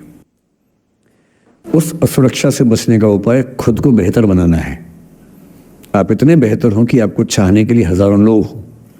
क्यों आप इतना डिपेंडेंट होते हैं कि इस एक व्यक्ति के अलावा मेरा कोई है ही नहीं दुनिया में, ऐसा क्यों सोचना है। और ऐसे ही मामले में ये करना है वो अफसाना जिसे अंजाम तक लाना ना हो मुमकिन, उसे एक खूबसूरत मोड़ देकर छोड़ना अच्छा। और ये खूबसूरत मोड़ कैसे होगा? अगर कोई जाना चाह रहा है तो आपके पास 3 ऑप्शंस हैं। एक, ना उसको अच्छे से बात करे, ना खराब से बात करे, न्यूट्रल होके जाने दे। एक, उसको धमकी दे, बर्बाद कर दूंगा, छोड़ूंगा नहीं, तो निकल के देख घर से, तेरे एड्रेस पता करवा लूंगा, मेरे साथ 50 दोस्त हैं, मेरे सारे आवारा हैं, सारे बेरोजगार हैं, सारे कुंठित लोग हैं, सारे गुंडे मवाली हैं, उनका धंधा यही है, तेरे पीछे छोड़ दूंगा सबको। एक ही तरीका है। और तीसरा ये कि ठीक है यार, ऑल द बेस्ट, जा सिमरन जा, जी ले अपनी जिंदगी। अरे ठीक है, हो सकता है मैं तुझे ठीक नहीं लगा, कोई बात नहीं, लेकिन किसी से मिलो तो बढ़िया से मिलना, तेरी जिंदगी अच्छी हो। मैं भी ढूंढ ही लूंगा किसी न किसी को, थोड़ी हेल्प कर दियो, कहीं इंट्रो करवा दियो मेरी भी, लेकिन ठीक है तू भी जा। ये होता है खूबसूरत मोड़ देकर छोड़ना अच्छा। चिपकू नहीं बनना है किसी के पीछे, ना बोरा जाना है कि तुम जाओ, मैं तो दीवाना, स्थाई दीवाना हूं तुम्हारा। कोई जब तुम्हारा हृदय तोड़ दे, तड़पता हुआ जब तुम्हें छोड़ दे, तब तुम मेरे पास आना प्रिय, मेरा दर खुला है, खुला ही रहेगा तुम्हारे लिए। वाह। पहले के जमाने में बेरोजगारी का ये लक्षण था। हम जब छोटे थे ये गाने सुनते थे, हम यही सुन के बड़े हुए कि ऐसा ही करना पड़ता है शायद प्रेम में। तो हमारे स्कूल में लोगों ने इसका पैरोडी बनाई, जब कोई तुम्हारा सर फोड़ दे, तड़पता हुआ जब तुम्हें छोड़ दे, तब तुम मेरे पास आना प्रिय, ये क्लिनिक खुला है, खुला ही रहेगा तुम्हारे लिए, तो बस आ जाना। जब कोई तुमको सड़क पे छोड़ दे, गाड़ी अपनी वहां से मोड़ ले, तब तुम मेरे पास आना प्रिय, ये ठेला खड़ा है, खड़ा ही रहेगा तुम्हारे लिए। क्यों भाई, क्यों खड़े रहोगे? बेरोजगार हो क्या? अरे ठीक, जा सिमरन जा, जी ले, और मैं भी जा रहा हूं जीने के लिए। ये दीवाना नहीं बनना है कि तुम मतलब मुझे ना चाहो तो कोई बात नहीं, किसी और को चाहोगी तो मुश्किल होगी। अजीब हाल है यार, तुम ठेकेदार हो कि तेरा ठेका मेरे पास है, नहीं तो किसी के पास नहीं है। अजीब हाल है। अरे ठीक है भाई, उसकी जिंदगी है, जीने दो उसको। क्यों किसी की जिंदगी में इतना हावी होने का प्रयास करना है? जब आप नहीं चाहते कि आपकी जिंदगी में कोई हावी हो, आप क्यों किसी की जिंदगी में इतने हावी होंगे? और जब बहुत दर्द हो ना, हमेशा दूसरे के पर्सपेक्टिव से भी सोच के देखिए कि उसको ऐसा क्यों करना पड़ा। क्या पता कोई मजबूरी हो, कभी कभी होती है। मैं बुद्ध की मजबूरी सोच के परेशान होता हूँ कई बार, और फिर मैं सोचता हूँ कि काश यशोधरा जैसा व्यक्तित्व सबका होता। बुद्ध की रियल कहानी क्या है शायद किसी को नहीं पता। मैं जिस कहानी की बात कर रहा हूँ, मैथिली शरण गुप्त नाम के एक बड़े प्रसिद्ध कवि ने यशोधरा नाम की पुस्तक में वो कहानी लिखी है, भूमिका में जिक्र किया। बुद्ध बचपन से ही थोड़े से वैरागी किस्म के व्यक्ति थे। उनकी कुंडली देख के एक ज्योतिषी ने बताया भी था। माता पिता बहुत परेशान थे, शुद्धोदन उनके पिता का नाम था। माता पिता ने बहुत कोशिश की कि इस बच्चे का मन विरक्त न हो। अच्छा महल बनवाया, सारी सुविधाएं दी। जैसे ही बुद्ध थोड़े से किशोरावस्था में आए, उस समय की दुनिया की सबसे खूबसूरत महिला से, लड़की से, यशोधरा से उसकी शादी करवा दी। यशोधरा के पिता ने काफ़ी एग्जाम लिए बुद्ध जी के, वो सारे एग्जाम में पास हुए, तब जाके शादी हुई। ऐसे नहीं हुई, शादी हुई। तो बुद्ध भी ठीक था, रमे रहे उस जीवन में। बेटा हुआ उनका राहुल। अब बुद्ध की विरक्ति का भाव बढ़ता जा रहा था। 29 साल की उम्र के आसपास ऐसा हुआ कि उन्होंने एक मृत व्यक्ति को देख लिया, एक बूढ़े को देखा, एक भिखारी को देखा, एक बीमार को देखा। विरक्त हो गए और उनका मन हुआ घर छोड़ दूं, ज्ञान की खोज में चला जाऊं। अब ज्ञान की खोज में जाएं, उनको पता है कि भाई मेरी पत्नी भी है, मेरा बेटा भी है, राज्य भी है, कैसे छोड़ दूं? छोड़ना जरूरी है। अंदर की आवाज है कि छोड़ो, तुम इस चीज के लिए नहीं बने हो, तुम्हारा स्वधर्म कुछ और है। बाहर की जिम्मेदारी है कि छोड़ नहीं सकते। मैं अनुमान करता हूं कि बुद्ध ने शायद अपने पिताजी से कहा हो कभी कि पिताजी मैं बहुत परेशान हूं, छोड़ना चाहता हूं। तो पिता ने समझा बुझा के मना किया होगा कि बेटा शोभा नहीं देता, ऐसा मत करो। हो सकता है पत्नी से भी बात की हो, पत्नी ने भी कहा हो कि ये क्या बात हुई, हम सबका जीवन तुम पे टिका है, बच्चा अभी बिस्तर से भी नहीं उतरा है, अभी तो चलना भी नहीं शुरू किया है, तुम ऐसी बात कर रहे हो। इसका जिक्र नहीं मिलता इतिहास में कि ये बात हुई कि नहीं हुई। और एक दिन बुद्ध ने तय किया और वो आधी रात को पत्नी और बेटे को सोता हुआ छोड़ के चले गए। इसको बौद्ध परंपरा में महाभिनिष्क्रमण कहते हैं। बुद्ध का अपने घर से निकल जाना। अब बुद्ध चले गए, लेकिन मैथिली शरण गुप्त यशोधरा के पर्सपेक्टिव से बुद्ध को देख रहे हैं। यशोधरा बहुत परेशान है, भाई पति चला गया है, बच्चे का पिता चला गया, मजाक थोड़ना है। राजा परेशान है कि उनका उत्तराधिकारी चला गया है। यशोधरा इतनी परेशान है, बहुत लंबे समय तक छंद आते रहते हैं कि वो कितनी बेचैन है, कितनी परेशान है। लेकिन यशोधरा की सबसे बड़ी परेशानी इस बात से नहीं कि बुद्ध चले गए, इस बात से है कि बिना बताए चले गए, भरोसा नहीं किया। और वो अपनी सहेली से कहती है, सिद्धि हेतु स्वामी गए, यह गौरव की बात। मुझे गर्व है कि मेरा पति इतने महान काम के लिए गया है। सिद्धि हेतु स्वामी गए, यह गौरव की बात, पर चोरी चोरी गए, यही बड़ा व्याघात। सखी सखी वो मुझसे कहकर जाते, कह तो क्या वो मुझको अपनी पथ बाधा ही पाते। क्या मैं रास्ता रोकती उनका? उसके मन में ये मलाल है कि बिना बताए चले गए। वो इस भाव को लेट गो नहीं कर पा रही है, परेशान है। फिर बुद्ध को ज्ञान मिला 6 साल की तपस्या के बाद बोधगया में बोधि वृक्ष के नीचे ज्ञान मिला। बात फैल गई। जो 5 शिष्य बुद्ध को छोड़ के भाग गए थे उनके बुरे वक्त में, उन्हीं 5 को बुद्ध ने सबसे पहले ज्ञान दिया सारनाथ में, जिसको धर्म चक्र प्रवर्तन कहते हैं। बुद्ध की ख्याति बढ़ने लगी। शुद्धोदन ने बुद्ध के पास, अपने बेटे के पास कई लोगों को भेजा ये कहने के लिए कि भाई यहां भी तो आओ, हमसे भी तो मिलो। बुद्ध का ऐसा प्रताप था कि जो उनके पास जाता वो बुद्धम शरणम गच्छामि हो जाता, वापस ही नहीं आता। तो फिर शुद्धोदन ने बुद्ध के बचपन के एक दोस्त को ये कह के भेजा, भैया मैं जानता हूं तुम वापस नहीं आओगे, पर प्रभावित होने से पहले बोल देना कि पापा याद कर रहे थे। तो वो गया, उससे वायदा निभाया, हो तो गया, बुद्ध के संग में दीक्षित हो गया, पर वायदा निभा दिया। तो बुद्ध ने कहा जरूर जाऊंगा, पिताजी की आज्ञा है तो जाऊंगा ही जाऊंगा।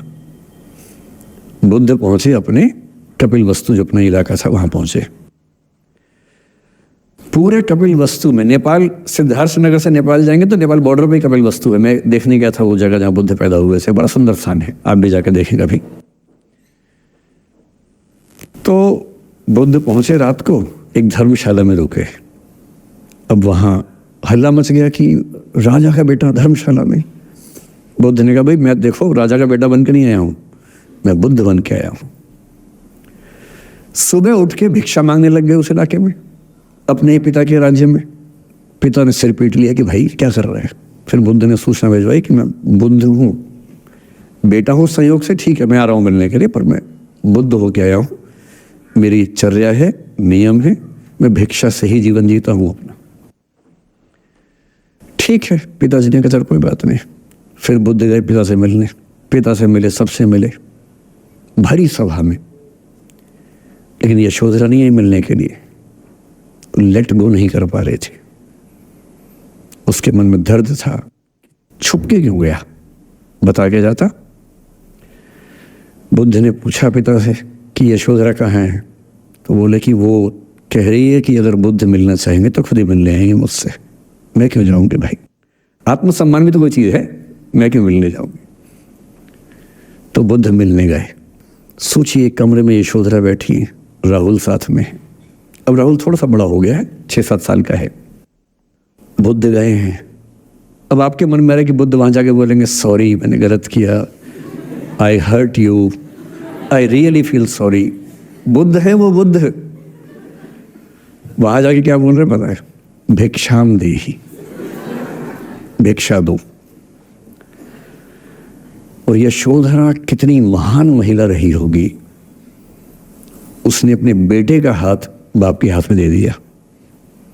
लेट गो का इससे महान उदाहरण दुनिया के इतिहास में नहीं है कि चलो आखिर तुमने आके झुक के कुछ मांगा तो सही। उसकी जितनी ईगो थी, अहंकार था, सब विगलित हो गया।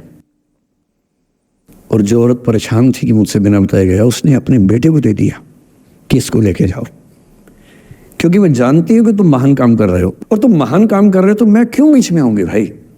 मेरा पति महान काम कर रहा है तो मुझे खुशी होनी चाहिए, और तुम्हारी उस खुशी में मैं क्यों पीछे हटूं। बस मुझे भरोसे में लेके जाते तो और खुश होती। ऐसी दूसरी कहानी राधा जी की है। राधा जी आप जानते हैं कृष्ण उनसे बहुत प्रेम करते थे, वो कृष्ण से प्रेम करते थे। उनका विवाह नहीं हो पाया, अलग बात है, लेकिन हमारी परंपरा में प्रेम का जो पराकाष्ठा है ना, प्रेम का चरम, वो तो कृष्ण राधा का है। मतलब राधा कृष्ण का प्रेम एक खास किस्म का प्रेम है, जहां विवाह के बंधन के न होने पर भी प्रेम का चरम रूप होता है। राम और सीता का प्रेम गार्हस्थ्यिक प्रेम का चरम रूप है कि पति पत्नी का प्रेम कितना शानदार हो सकता है। वो देखना हो तो राम सीता का प्रेम देखिए, विशेष रूप से तुलसीदास जी के यहाँ देखिए।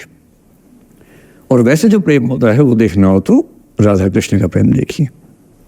पर इंटरेस्टिंग है, ये सारे जो हमारे धर्म के चरित्र हैं, ये समय के साथ चेंज होते गए हैं।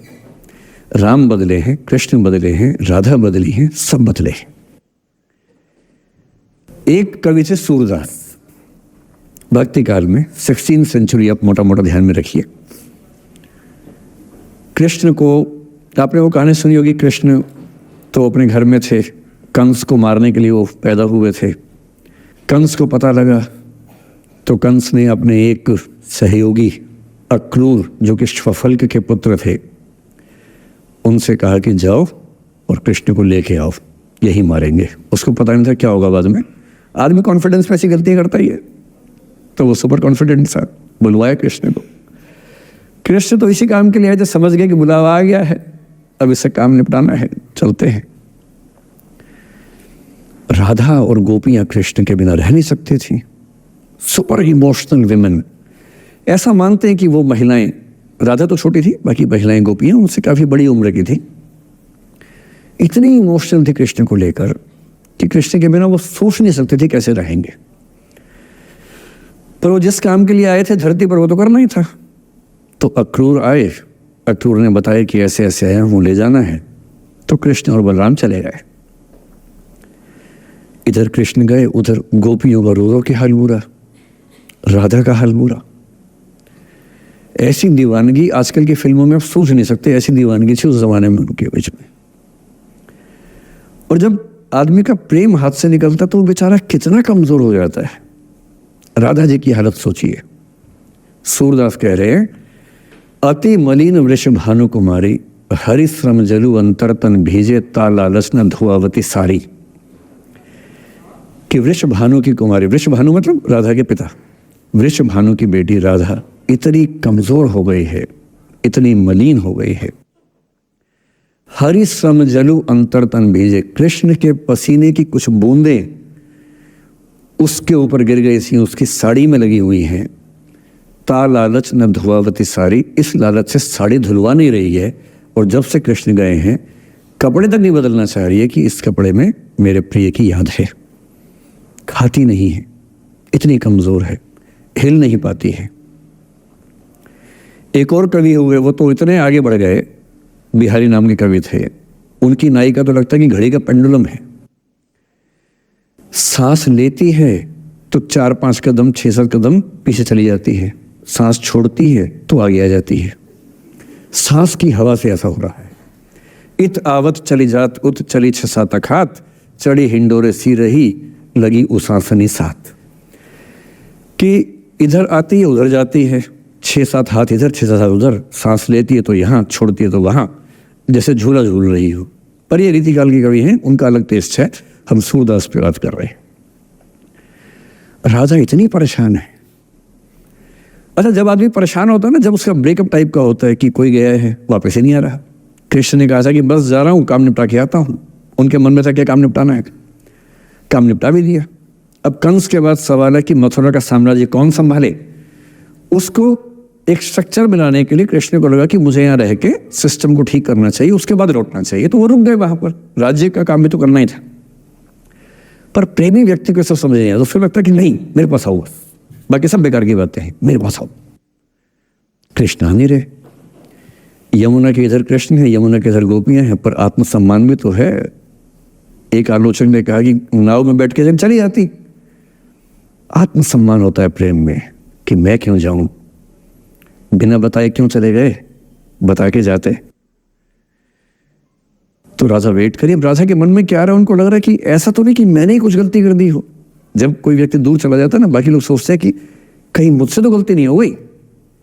और राधा अपनी एक सहेली से बोल रही, गोपी से, मेरे मन इतनी सूल रही, एक दिवस मेरे गृह आए मैं ही मस्ती दही, देखी तिन्हें हों मान कियो सो हरि गुस्सा गही। पगला सी गई है, बोरा सी गई है। सहेली से क्या बोल रही है, हे सहेली, मुझे पता है क्या लग रहा है, मुझे लगता है कि मुझसे ही गलती हुई है। उसने पूछा क्या गलती हुई है। कह रही है कि एक दिन क्या हुआ, कृष्ण भगवान मेरे पास आए थे, मैं उस समय दही मथ रही थी। वो ग्वाला जीवन है ना वहां पर, तो वो गोपालन जीवन का काव्य है पूरा। अब वो मुझसे बात करने आए और मैंने उनसे ठीक से बात नहीं की, मैंने मान किया। मान करना मतलब जिसको आपकी भाषा बोलते हैं भाव खाना। मैंने उनसे ठीक से बात नहीं की, मुझे लगता वो नाराज हो गए, इसी नाराजगी से लौट नहीं रहे। मेरे मन इतनी सूल रही, मेरे मन में कांटा चुभ रहा है।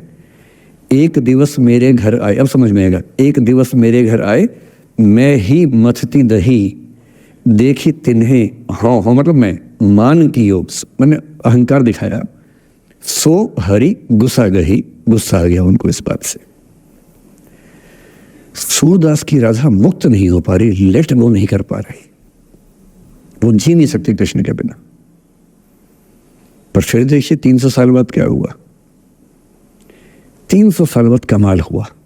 20वीं शताब्दी की शुरुआत में एक और कवि हुए, उनका नाम था अयोध्या सिंह उपाध्याय हरिऔध, हरिऔध के नाम से प्रसिद्ध है। उन्होंने एक पुस्तक लिखी प्रिय प्रवास। प्रिय प्रवास मतलब प्रिय प्रवास पे चला गया है, कृष्ण चले गए हैं मथुरा, अब राधा कैसे जिएगी। 20th सेंचुरी की शुरुआत में फ्रीडम स्ट्रगल शुरू हो चुका है। महिलाएं अभी तक स्वाधीनता आंदोलन का हिस्सा नहीं बनी है, पर अब वो समय आ रहा है कि बनने वाली है। और हरिऔध की राधा ने कमाल कर दिया है। गोपियां पूछती हैं कृष्ण नहीं आ रहे, अब क्या करोगी। ये राधा जी क्या बोल रही हैं, प्यारे जीवें जगहित करें, गेह चाहे ना आवे। मेरे प्रिय खूब जिए, समाज का कल्याण करें, घर बेशक ना आए, कोई दिक्कत नहीं है, मैं चाहती हूं कि समाज का भला होना चाहिए। ये वो बिंदु है जहां राधा यशोधरा बन जाती है, मैथिली शनगुप्त की यशोधरा। और जो मैं आपको समझाना चाह रहा हूं उस एग्जाम्पल से वो ये कि हो सकता है कि जिससे आप नाराज हो वो किसी बड़े काम की खोज में हो, वो किसी महानता के रास्ते पर हो। और यदि आपके जीवन में कोई व्यक्ति ऐसा है जो किसी महानता के रास्ते पे है, तो उसके रास्ते को रोकना अपने क्षुद्र हितों के लिए बहुत छोटापन है। और ऐसे मामले में एक ही बात हमें सोचनी है कि वो जिस काम के लिए बना है उसे करने दो। अपने स्वार्थ के लिए किसी को बांध के रखना, किसी को लाश बना के रखना, इसका क्या मतलब है। जाने दो ऐसा क्या है, उससे बढ़िया होगा।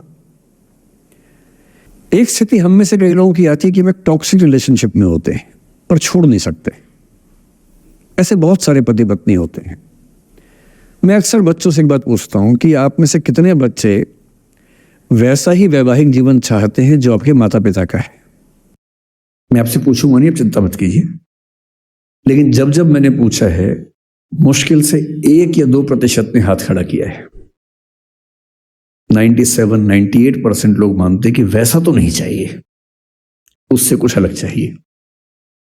क्योंकि हम सब जानते हैं कि हमारे माता पिता भी, हमारे समाज के बाकी लोग भी बहुत समझौते करते हैं ताकि बच्चे अच्छा जीवन जी सके। आप भी करेंगे समझौते, सबको करने पड़ते हैं। यह है कि आप समझौते शायद उतने नहीं करेंगे जितने आपके माँ बाप ने किए होंगे, उनके माँ बाप ने और ज्यादा किए होंगे। हर पीढ़ी कम समझौते करती है, ये समाज के विकास का एक तरीका होता है। पर ऐसा होता है कि आप एक ऐसे रिश्ते में आप छोड़ भी नहीं सकते, जी नहीं पा रहे, छोड़ सकते नहीं, क्योंकि आप तो छोड़ देंगे, आपके चक्कर में कईयों की जिंदगी दांव पे लग जाएगी। कैसे छोड़ दें। 3 छोटे छोटे बच्चे हैं, नौकरी है नहीं, वो माँ अपने पति से रोज प्रताड़ना झेलती है, बुरी बातें सुनती है, उसके पास कोई सिक्योरिटी नहीं है, वो बच्चों को नहीं छोड़ सकती। बच्चों को लेके कहाँ जाएगी, क्या करे। टॉक्सिक रिश्ता है।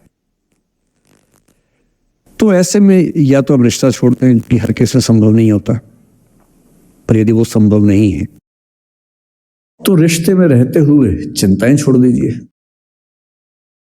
अपेक्षाएं छोड़ दीजिए।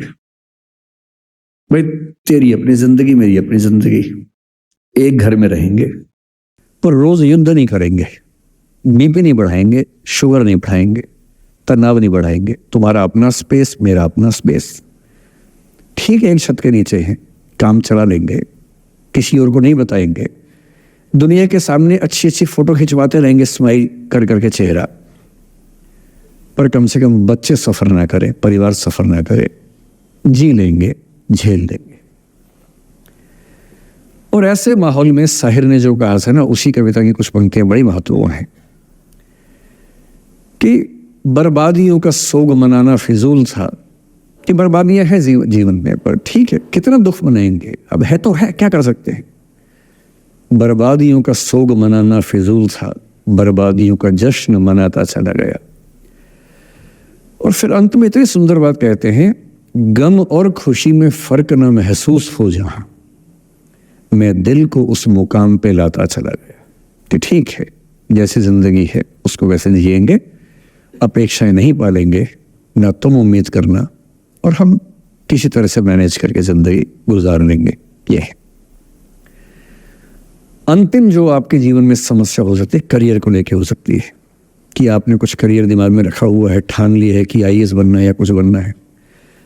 आप कुछ भी ठान लें, सिर्फ आपके हाथ में नहीं होता है, सफलताएं असफलताएं जीवन में रहती हैं।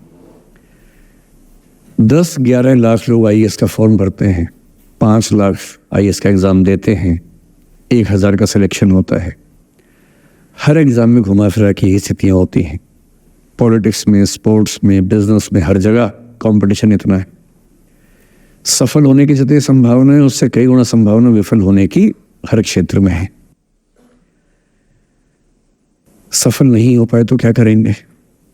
और मैंने ऐसे लोगों को देखा है कि आईएएस नहीं बन पाए 20 साल पहले, और 20 साल से रोज घुट रहे हैं कि आईएएस नहीं बन पाए।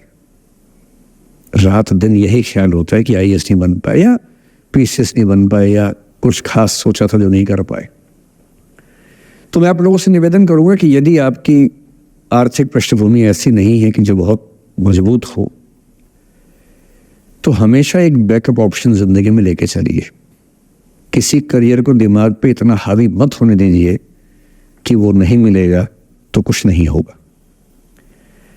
आप उस दौर के व्यक्ति हैं जहां इतने ऑप्शंस दुनिया में हैं जितने कभी नहीं थे। इतने ऑप्शंस हैं, बस एक ठीक ठाक सा व्यक्तित्व बना लीजिए, एक ठीक ठाक सा कॉन्फिडेंस रखिए अपने ऊपर। और यदि आपके पास बेसिक स्किल्स हैं, भाषा की, चिंतन की, समझने की, कैलकुलेशंस करने की, प्लानिंग करने की, स्ट्रेटेजाइज करने की, और मेहनती आप हैं, मैं गारंटी से कह रहा हूं कि इस दुनिया में कंपटीशन नंबर्स में बहुत ज़्यादा है, कायदे का कंपटीशन नहीं के बराबर है। बहुत मजबूत लोगों से आपको भिड़ना नहीं पड़ता है। भिड़ते हैं 5 लाख से, पर उन 5 लाख में कुछ ही हैं जो भिड़ने लायक हैं। इतना कॉन्फिडेंस रखिए, जैसे कहते हैं ना कि हम भी दरिया है, हमें अपना हुनर मालूम है, जिस तरफ भी चल पड़ेंगे रास्ता हो जाएगा। इतना भरोसा अपने ऊपर रखिए कि ठीक है, ये नहीं तो कुछ और करेंगे, वो नहीं तो कुछ और करेंगे, लेकिन कुछ ना कुछ बढ़िया कर लेंगे। और उस बढ़िया करने की शुरुआत कॉलेज की ज़िंदगी से होती है। उड़ान सोसाइटी संभाल लेंगे, निष्ठा संभाल लेंगे। अभी मैडम ने बताया कि 80 सोसाइटी से बताई, स्कूल में 60 बताई, 60 सोसाइटीज़ हैं। किसी सोसाइटी का हिस्सा बन जाइए। ये सोसाइटीज़ का हिस्सा बनने का असली पर्पस क्या है? इसी बहाने एक्सपोजर मिलता है, आप कुछ करते हैं, मंच पे आते हैं, लोगों से मिलना जुलना होता है, स्किल्स डेवलप होती हैं, और अंत में जो जीवन में काम आता है यही स्किल्स काम आते हैं। और यदि वो स्किल्स हमने डेवलप कर लिया, और वो स्किल्स पढ़ाई से नहीं आती हैं, जो क्लासरूम के अंदर की पढ़ाई है वो सबसे कम महत्वपूर्ण चीज़ होती है कॉलेज में। कॉलेज में सबसे ज़्यादा महत्वपूर्ण है ये अपॉर्चुनिटीज़, लोगों से बात करना, कुछ ऑर्गेनाइज करना, कहीं फेल होना, कहीं पास होना, वो सब करते रहिए। और मैं दावे से कह रहा हूँ कि इस दुनिया में कंपटीशन कहने के लिए ज़्यादा है, दरअसल ज़्यादा नहीं है। पूरी बात का सार ये है कि किसी की भी ज़िंदगी फ्लैट नहीं होती है, उसमें कर्व्स आते रहते हैं, ऊंच नीच सबकी ज़िंदगी में आती है।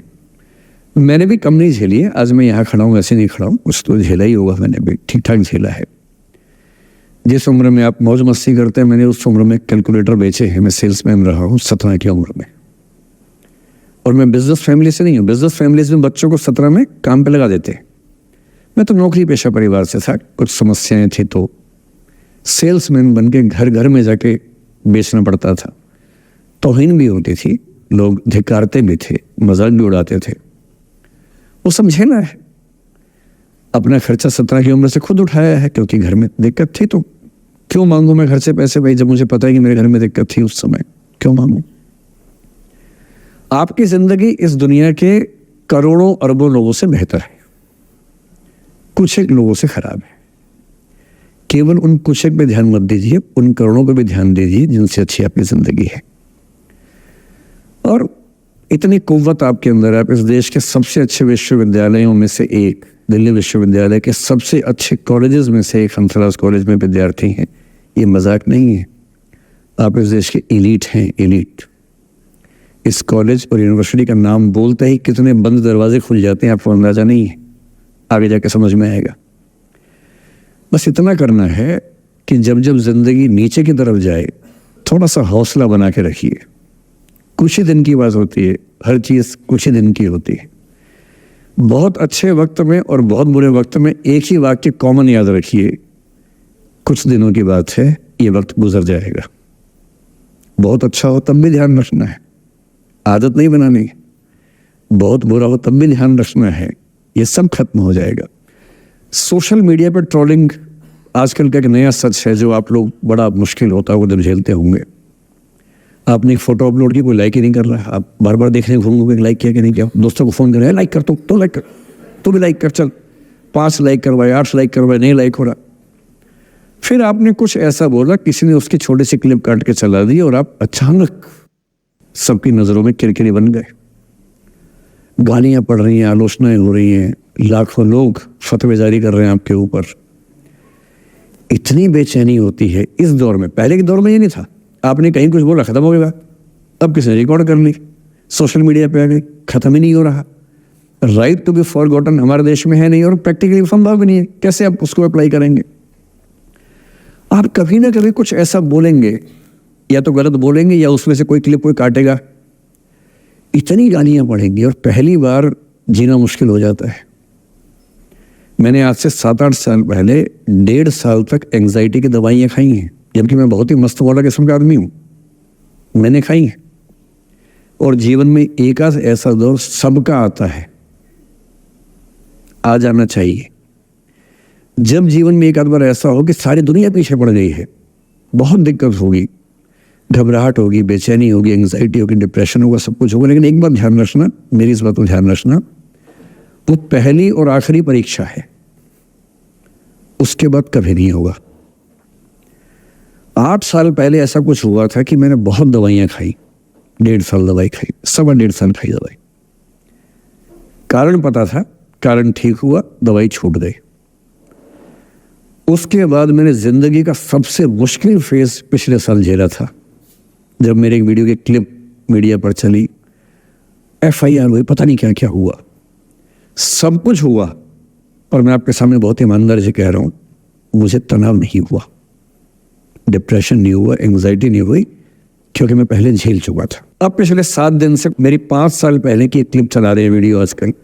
2019 के इलेक्शन से पहले जनवरी में मैं क्लास लेते हुए कह रहा हूं कि अब इलेक्शन का टाइम आ गया, अब मंदिर का तमाशा शुरू हो जाएगा और ये पॉलिटिक्स के मामले हैं, सब बेकार की बातें। उस समय ना सुप्रीम कोर्ट का जजमेंट आया था, ना कुछ और हुआ था। आज मेरा बड़ा सीधा स्टैंड है कि जब सुप्रीम कोर्ट की कॉन्स्टिट्यूशन बेंच ने 5-0 से सहमति दी है और उसके बाद कॉन्स्टिट्यूशन तरीके से मंदिर बन रहा है, मैं कौन होता हूं नाराज होने वाला? मुझे क्यों खुश नहीं होना चाहिए? दुनिया में हर धर्म के ईश्वरों के नाम पर मंदिर हैं, उनके जन्म स्थान पर मंदिर हैं, मेरे धर्म में क्यों नहीं होना चाहिए? मुझे क्यों परेशान होना चाहिए? और कुछ लोग पिछले 7 दिन से 5 साल पहले की क्लिप चला रहे हैं। मेरी टीम परेशान है, मैं परेशान नहीं हूं। मुझे भेजते हैं कि सर ऐसे हो गया, सर इतने वीडियो चल रहे हैं। मैं सुनता हूं पर तनाव नहीं होता है, क्योंकि मुझे पता है कि किसी दिन किसी मंच पर हो, जैसे आज मैंने बात बोल दी, कहीं और बोल दूंगा, बात खत्म हो गई। कितना लोड लेंगे? और आप लोड लेते रहेंगे तो दुनिया देते रहेगी। दुनिया के पास बहुत है देने के लिए, वो हमेशा देते रहेंगे। खुद को ऐसा फूल प्रूफ बना लीजिए, शील्ड बना लीजिए अपने आसपास कि तनाव आता है फिसल के निकल जाता है। और अगर आप तनाव झेलने के लिए समर्थ हो जाते हैं, लेट गो कर देते हैं, मैं दावे से कह रहा हूं, सफल कितने होंगे मुझे नहीं पता, जिंदगी आपकी शानदार होगी, ये मैं गारंटी दे रहा हूं। और जब जब बुरा अनुभव हो, जब जब जीवन में बुरा अनुभव हो, सबको होता है, आपको भी होगा। जब जब बुरा अनुभव हो, मेरा सूत्र वाक्य है, जो मेरे व्हाट्सएप का स्टेटस भी है परमानेंट, मेरे दिल में गुथा हुआ है, दिल पे छपा हुआ है, सबको बोलता हूं, हर क्लास में बोलता हूं, आपको भी बोल रहा हूं। एक लाइन याद रखना, क्यों डरे जिंदगी में क्या होगा, कुछ ना होगा तो तजुर्बा होगा, उससे बड़ा कुछ नहीं है। अब मैंने ठीक ठाक टॉर्चर कर लिया बच्चों पर, इससे ज्यादा करना शोभा नहीं देता। इसके साथ ही बात समाप्त करता हूं। बहुत बहुत धन्यवाद सुनने के लिए।